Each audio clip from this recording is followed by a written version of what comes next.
I've been looking at 3D printing for a long time, but something has always held me back, but maybe it's finally good enough. It's time to crash a LAAT gunship.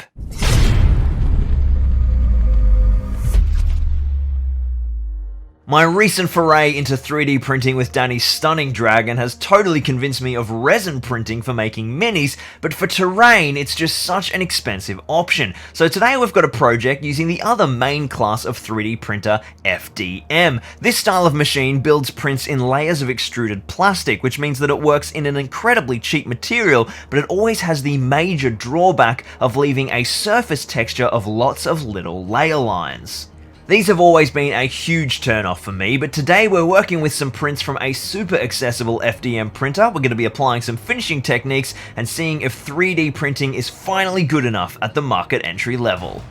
Those of you who have seen the second installment of our Star Wars Legion Geonosis campaign will be familiar with the crashed LAAT Gunship centerpiece that dominated the landscape. This is the perfect piece for our case study, as it is supposed to look similar to the quality of the minis taking cover within its flaming carcass. Now, I made this piece from a bunch of misprints that was sent down to me by my mate Maddie. The STL was just a freebie on Thingiverse that wouldn't even print properly and I believe is no longer available, but it did enough to get me these scraps, which with a bit of work I should be able to stitch together into a wonderful crashed gunship. As you can see, they are in pretty rough shape. These were printed on an Ender 3 with a layer height of only 2mm, so there is still a fair bit of surface texture when you get up close. This certainly isn't a fair reflection of the Ender 3's capabilities, which can apparently go all the way up to 0.12 of a millimeter in layer height, but we're just going to battle through with what we've got.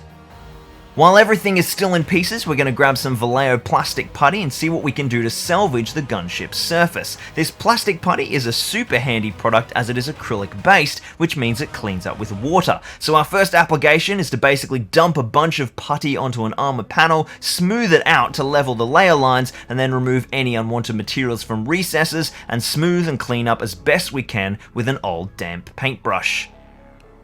There are some areas with quite large layer lines, like the aggressively curved surfaces like the side of the gunship and the cockpit, and these need a lot more work, and there's also a lot of large gaps between some of the components that Maddie had already tried to assemble. So I applied putty a lot more heavily in these areas to get a nice smooth transition between all the components. Once the putty is fully dry, I then brought in a really fine-grained sandpaper and my Dremel and tried to smooth it out as much as possible to get rid of those layer line textures. So at this stage, I have to admit I wasn't really thrilled with the process. It was pretty damn time intensive and I wasn't really sure I was eliminating the texture as I'd hoped. So I kind of half-assed it and only did the regions that were really visually obvious, and yeah, I'd come to regret that later on.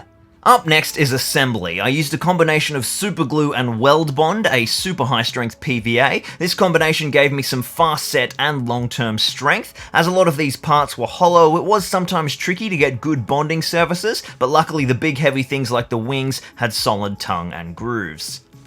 I chose to leave one wing and a lot of the doors and bits and pieces off the main hull, as of course this is a crash site. I soon realized that I was actually missing several key pieces of the build, but luckily I had enough random parts from failed prints that Maddie had thrown in that I made it work, especially because it's going to be half buried in the Geonosian sands. Speaking of sand, it's time to begin work on our bases. I wanted this to be a really flexible piece of terrain for gameplay, so I'm opting for a large base for the main wreck and then having a lot of debris on separate scatter bases. I marked out my main base on 3mm MDF and then jigsawed out the shape, along with a bunch of other random smaller shapes, and then beveled all of the edges with my belt sander. For the hull, I really wanted to capture that sense of impact and that it slid through the dusty plains as it crashed, digging its weight into the ground. So I used some foam offcuts to set it on an angle as if the nose had been pushed skyward with the momentum of the crash. I then covered this with blue and set the hull in place and threw a whole bunch of modeling compound onto the base to create the perfect landform. This compound is a plaster cellulose fiber mix that is perfect perfect for sculpting natural landforms, and it locks hard in about 30 minutes after it's mixed with water. You can buy it and all the modeling projects I'm going to use today on my store, zorbazorb.com. Once I'd gotten the rough landform blocked out, I simply smoothed it over with damp fingers and made sure it was blended right up to the sides of the print, overlapping part of the inner cargo bay to really sell that buried look. While that dries for half an hour, I worked on the other smaller pieces, starting with the other wing. I cut this part down to have it half buried as well, and blended it into the base with more compound with quite a steep slope. The small cargo bay doors and some other random print offcuts got the same treatment to really sell that feeling of debris. As I looked at the project so far, I realised there was another huge detail missing, the huge signature of the engines on top of the wings. I had the tip of one of them printed in resin from Maddie, but it was missing the main cylinder, so it was time for a bit of kit bashing. And I guess I mean stationary bashing? I grabbed an old marker pen and cut that up, and that was perfect to create some of the missing parts of the engine on the intact wing, using a little bit of the lids and different things for bling, and then the weird spring mechanism inside and the nozzle became a perfect engine core for the exploded wing. The final element of assembly was to create the exploded wing effect, so I went outside, put on a big boy mask, and whipped out my butane torch. Time to melt some plastic. Once the plastic was cool and dry, I gave the full piece a nice heavy prime in Rust-Oleum aged grey. With the primer down, I can already start to see just how much better the parts look that I had spent the time on puttying and sanding. Probably should have done that a little bit more, but oh well, no going back now. The paint scheme for the LAAT itself was super simple. I gave the entire piece a heavy overbrush with bright white, really focusing on crisping those edges around the armor panels, and always, where possible, dry brushing with the grain of the layer lines to make sure that I wasn't highlighting those edges. Then the white plating's looking good, but any Star Wars fan knows that there are some awesome signature accents all over the LAAT, so we've got some red and yellow paintwork to do. The red went down with a base coat in Scarlet Red and Plague Brown from Vallejo for the sandy yellows. Putting down these accent colors is really easy, as the color work perfectly matches the panel, so you just have to follow those hard lines of each panel curving around the armor plating. I just followed my reference photos as closely as possible. Then I grabbed some Basilicanum Grey contrast to hit the windshield and the floor of the cargo bay. Now the windshield is one of the worst affected areas by the layer lines, and it was quite difficult to sand, and using a contrast paint that pulls in the recesses probably exaggerated that a bit, but I was feeling the time crunch getting the piece ready for the battle report, and it looked good enough. Up next came all the black detail, which got hit with black Templar contrast, any vents, engine and exhaust ports, all the trim around the cockpit. Then the really important step. I grabbed some Nuln oil and rather painstakingly pin washed all of the recesses on the armor panels. This effect is really important because it naturally draws your eyes away from any recess detail on the layer lines. It draws your attention to the panel lines, the recesses that are supposed to be there.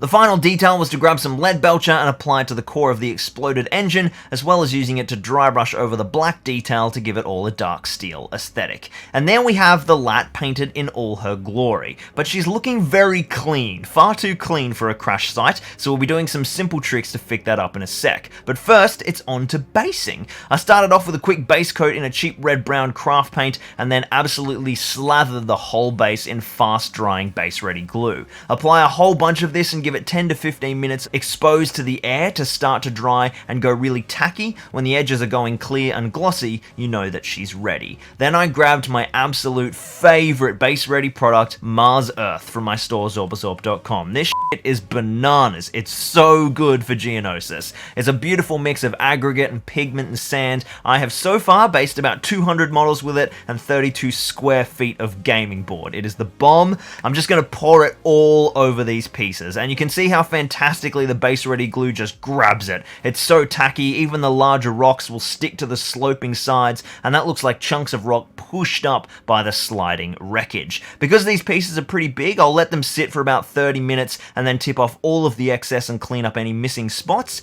Now the great thing about Mars Earth is that the pigment in the base ready doubles as an amazing weathering powder, and as you can see, it is all over my hands. Normally I'd wear gloves while using it, but today I'm just going to rub my hands all over the LAAT to give it a nice coating of Geonosis dust. I hit the front of the LAAT pretty heavily as well to make it look like it's nose-dived into the sands and then popped back up again. The second bit of weathering that we're going to do is the same sort of process to create some scorch marks from the exploded wing, and I'm going to grab my second favorite base ready, Grimdark City Rubble, which is a lovely aggregate mix of rubbles that's full of black pigment, perfect for our scorching. I'm going to use the same process and smear it all over my two exploded pieces, and then to finish it off I grabbed a little bit of a Baden Black and dry brushed it onto the hardest edges to create just that little bit more soot.